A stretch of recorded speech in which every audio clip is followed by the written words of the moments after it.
Vous êtes connecté sur monclasseurdemaths.fr et dans cette vidéo, nous allons apprendre à calculer un pourcentage de pourcentage. Alors pour cela, nous allons avoir besoin de considérer trois ensembles qui sont inclus les uns dans les autres. Donc nous allons commencer par considérer un ensemble E qui est non vide, je le représente ici.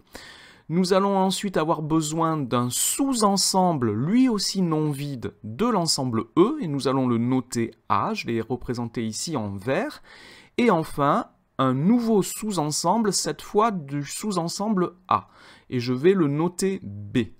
Donc j'ai un ensemble E, un sous-ensemble de E que j'ai noté A, et un sous-ensemble de A que j'ai noté B.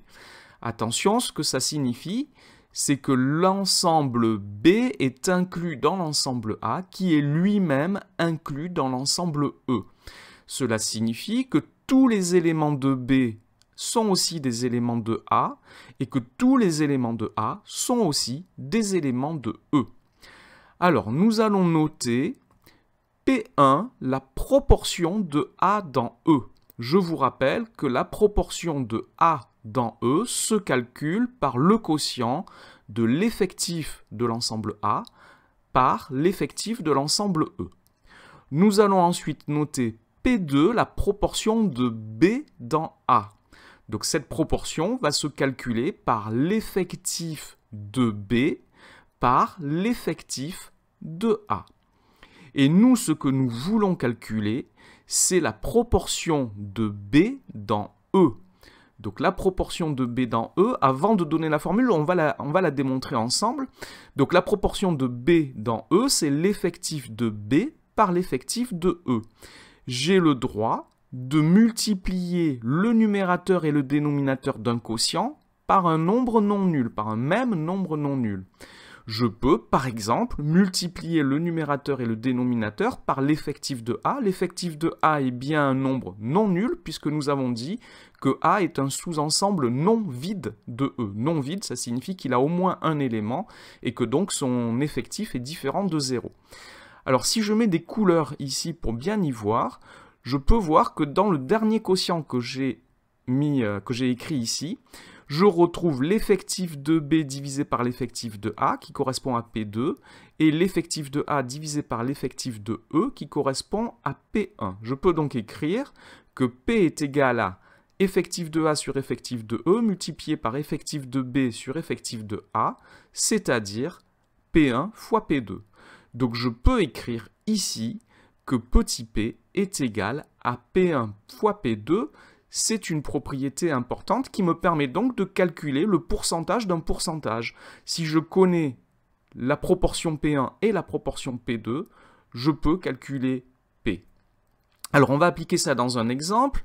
Dans la section jeunesse d'une bibliothèque, 35% des livres sont des documentaires et 48% de ces documentaires ont pour sujet la vie animale.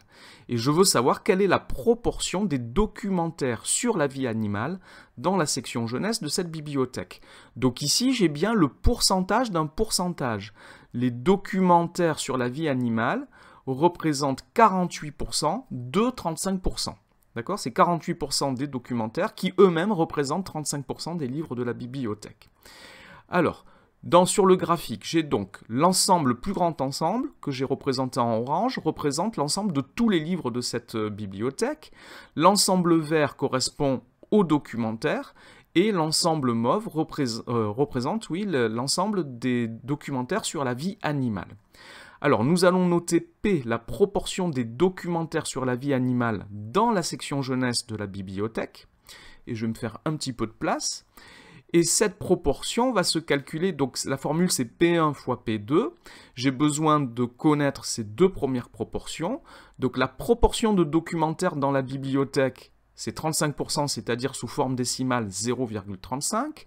La proportion de documentaires sur la vie animale dans l'ensemble des documentaires, c'est 48%, soit 0,48. Je peux donc écrire que la proportion que je cherche est égale au produit de 0,35 par 0,48, ce qui donne 0,168. Si je l'exprime sous forme de pourcentage, cela me donne que les documentaires sur la vie animale représentent 16,8% des livres de la section jeunesse de cette bibliothèque. N'oubliez pas de rédiger votre réponse.